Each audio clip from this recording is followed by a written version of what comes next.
এসেছেন বলে আমরা নামাজ পেয়েছি, নবী এসেছেন বলে আমরা রোজা পেয়েছি, নবী এসেছেন বলে আমরা হজ ও যাকাত পেয়েছি।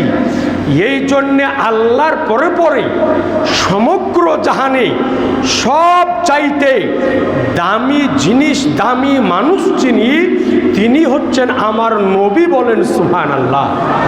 আজি জানে মোহতারাম বিরাদারিন ইসলাম, কিন্তু এই নবীর আগমনের সময় যখন হয় তো এক শ্রেণীর টুপিওয়ালা দাড়িওয়ালা মানুষকে দেখা যায় যে এই মাসকে কেন্দ্র করে শিরিক এবং বেদাত, শিরিক এবং বেদাত, আর দ্বিতীয় কোনো কথা নাই। আচ্ছা বলেন, আমার নবী এই পৃথিবীর বুকে এই রবিউল আব্বাল মাসের 12 তারিখে নাবি আমার এসেছেন।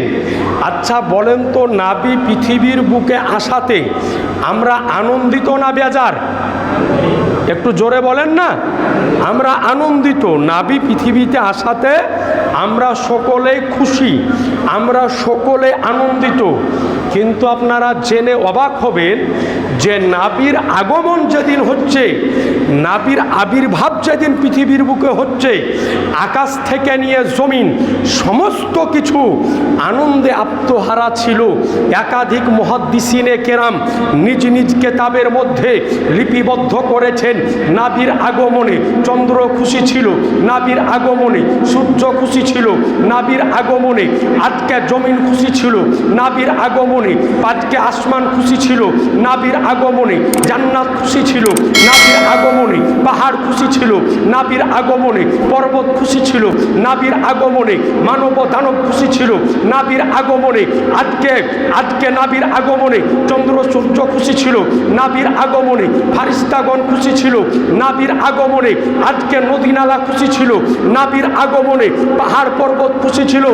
এক কথায় নাবির আমার যেই দিন পৃথিবীর বুকে আবির্ভাব ঘটতেছে, ওই দিন আসমান থেকে নিয়ে জমিন পর্যন্ত, চন্দ্র থেকে নিয়ে সূর্য পর্যন্ত সকলে আজকে আনন্দে আত্মহারা ছিল মুসলমান।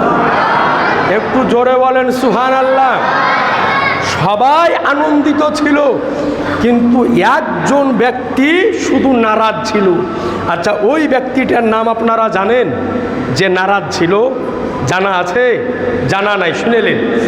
যেই ব্যক্তিটা নবীর আগমনে নারাজ ছিল, অখুশি ছিল, ওর নাম হচ্ছে আজাজিল শয়তান। কি বললাম? একটু জোরে বলতে হবে। আজাজিল শয়তান। অর্থাৎ নবীর আবির্ভাবে, নবীর আগমনে শুধুমাত্র অখুশি ছিল আজাজিল শয়তান। এই যে বর্তমান সময় যারা আহলুল হাদিস, বুকের ওপরে হাত বেঁধে নামাজ পড়ে, ওহাবি, এদের সবচাইতে বড় মান্যবর ইমাম, যার নাম হচ্ছে ইমাম ইবনে কাসির, তার লেখা একটা কেতাব আছে, কেতাবটির নাম আল বেদায়া ওয়ান নেহায়া। এই কেতাবের 3য় খণ্ডের মধ্যে ইমাম ইবনে কাসির রহমাতুল্লাহ আলাইহি লিখেছেন যে আজাজিল শয়তান জীবনে 4 বার খুব কষ্ট পেয়েছিল এবং কষ্টে খুব কান্না করেছিল। 4 বার। কয়বার বললাম? একটু জোরে বলেন। 4 বার। 1 নাম্বার হলো যে আজাজিল শয়তানকে যখন আল্লাহ অভিশাপ দিয়েছিল, যখন তার গলাতে লানতের তক্ত পড়িয়েছিল, ওই সময়তে একবার খুব কান্না করেছিল। 2য় নাম্বার হলো যখন তাকে জান্নাত থেকে আল্লাহ পাক বের করে দুনিয়াতে পাঠিয়েছিল, যেই সময়তে খুব কান্না করেছিল। আর 3 নাম্বার হলো যে যেই সময়তে সূরায়ে ফাতিহা নাজিল হয়েছিল, ওই সময়তে খুব কান্না করেছিল। আর 4 নাম্বার হলো যে নবীর আগমন যেই দিন হচ্ছে, নবীর জন্ম যেই দিন হচ্ছে, নবীর মিলাদ যেই দিন হচ্ছে, ওই দিন আজাজিল শয়তান খুব জোরে জোরে কান্না করেছিল। তাহলে এটাই বুঝেলেন যে নবীর আগমনের দিনে যারা আনন্দ প্রকাশ করে তারা হলো ফারিস্তার দলের লোক, আর নবীর আগমনে যারা আজকে বেজার হয়, নবীর আগমনে যারা কষ্ট পায়, তারা হচ্ছে আজাজিল শয়তানের দলের লোক। বলেন সুবহানাল্লাহ। তো আজি জানে মোহতারাম বেরাদারেন ইসলাম, আজ আপনাদের নিকটে অনুরোধ করব, মসজিদে দিলেন, সুবহানাল্লাহ। 200 টাকা মসজিদে দিয়েছে, আল্লাহ যেন কবুল করে। তো আজি জানে মোহতারাম বেরাদারেন ইসলাম, তো আমার এই নবীর আগমনের মাস রবিউল আব্বাল, রবিউল নূর মাস আজকে মাগরিবের পর থেকে আরম্ভ হবে।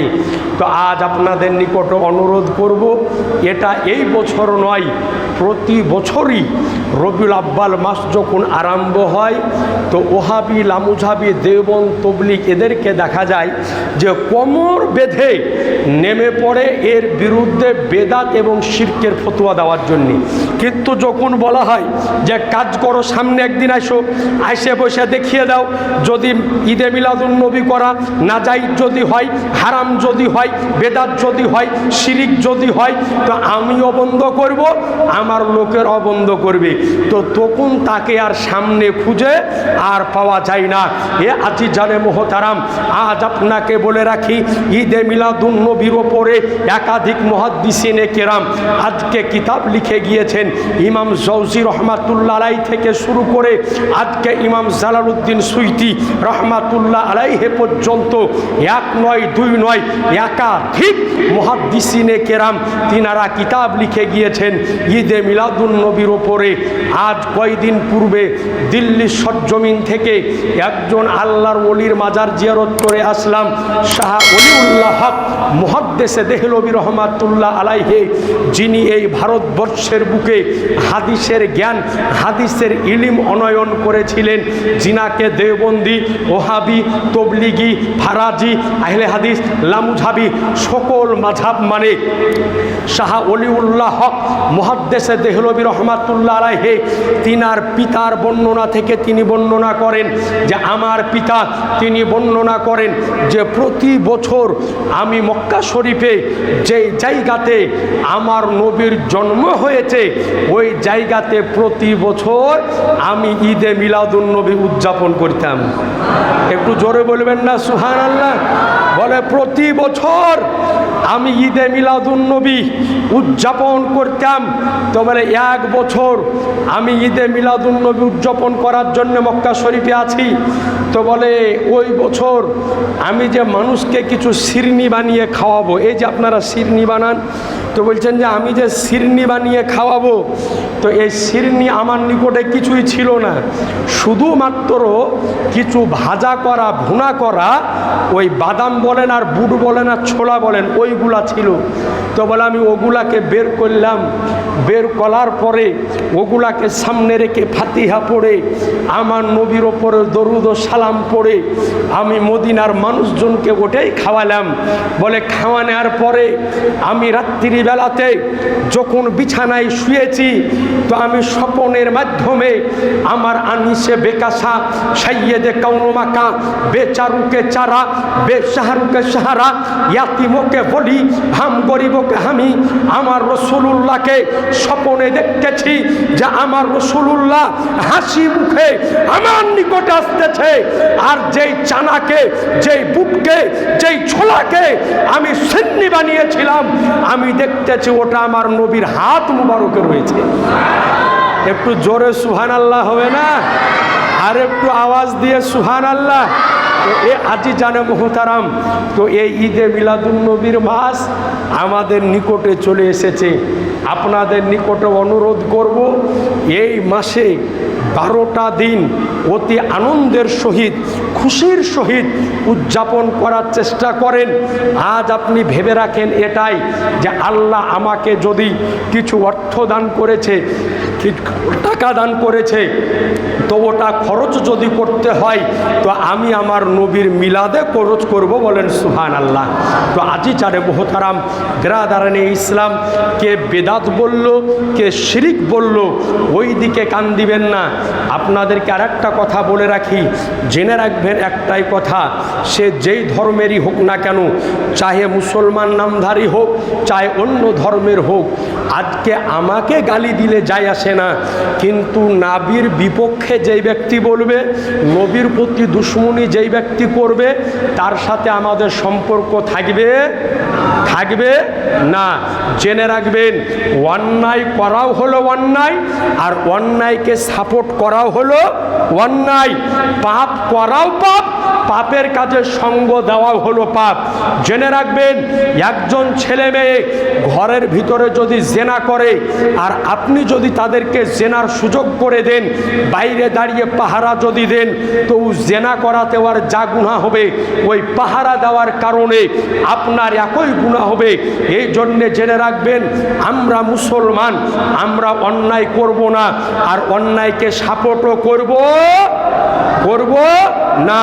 তো সুতরাং একটাই কথা জেনে রাখবেন, অন্যায় করাও যাবে না, অন্যায়কে সাপোর্ট করাও যাবে না। আমরা মুসলমান, আমরা এটা কোনোদিন ভয় করি না যে আমার মৌত হয়ে যাবে। আমরা এটাই জানি, আল্লাহ যেই দিন আমার মৌত লিখে রেখেছে, আল্লাহ যেই দিন আমার জন্য মৌত অবধারিত করে রেখেছে, ওই দিন গোটা দুনিয়া লেগে গেল আমাকে বাঁচিয়ে রাখতে পারবে না। আর যেই দিন আমার মৌত আল্লাহ লিখে রাখেননি, অতদিন পর্যন্ত গোটা দুনিয়া আমার পেছে লেগে গেল আমাকে মারতে পারবে না। তো সুতরাং জেনে রাখবেন, মৌত কোনো মানুষের হাতে নাই, মৌত আছে আল্লাহর হাতে। সুতরাং যেই দিন আমার জন্য মৌত অবধারিত, ওই দিন আমার মৌত হবে, আমাকে কেউ বাঁচাতে পারবে না। আর যেই দিন আমার জন্য মৌত অবধারিত নয়, গোটা দুনিয়া লেগে গেলেও আমার মৌত করাতে পারবে না। সুতরাং একটাই কথা জেনে রাখবেন, নবীর দুশ্মন যে, নাবির গুস্তাক যে, তাকে কোনো প্রকারের কোনো দিক দিয়ে কোনো রকমভাবে সাপোর্ট করা যাবে না। কারণ নাবি হচ্ছেন আমাদের জান অপেক্ষা দামি। নাকি বলছেন? নাবি হলো আমাদের প্রাণ অপেক্ষা দামি। এই জন্যে জেনে রাখতে হবে যে নাবির বিপক্ষে যেই বলুন, সে যেই হোক, যেই ধর্মেরই হোক, নাবির বিপক্ষে যদি বলে, তার সাথে কোনো ধর্মীয় সম্পর্ক থাকবে না। এই জন্যে জেনে রাখবেন, কারণ আমরা ইন্তেকাল করব, মৌত আমাদের হবে, কবরে যেতে হবে, নাবির সামনে আমাদেরকে দাঁড়াতে হবে। নাকি বলছেন? নাবির সামনে আমাদেরকে হাজিরা দিতে হবে। তো সুতরাং জেনে রাখবেন, অন্যায় করাও পাপ, অন্যায়কারীকে সাপোর্ট করাও পাপ। সুতরাং খেয়াল রাখবেন, আল্লাহ পাক যেন আমাদেরকে অন্যায় করা থেকে বিরত রাখে। সকলে বলেন আল্লাহুম্মা আমিন। এবং অন্যায়কারীদেরকে সাপোর্ট করা থেকেও আল্লাহ যেন বিরত রাখেন। জোরে বলে দেন আল্লাহুম্মা আমিন। ওয়া আখিরি দাওয়ানা আনিল হামদুলিল্লাহি রাব্বিল আলামিন। আর একটা কথা